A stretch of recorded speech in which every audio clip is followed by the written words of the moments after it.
अशी चिक मोत्याची माळ होती ग 30 तोळ्याची ग, चिक मोत्याची माळ होती ग 30 तोळ्याची ग.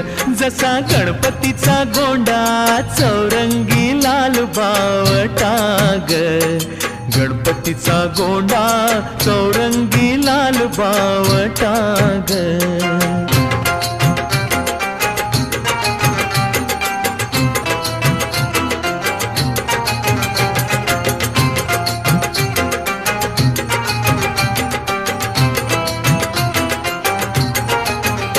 या चिकमाळेला रेशमी मौचार दोराग, या चिकमाळेला रेशमी मौचार दोराग, मऊ रेशमाच्या दोऱ्यात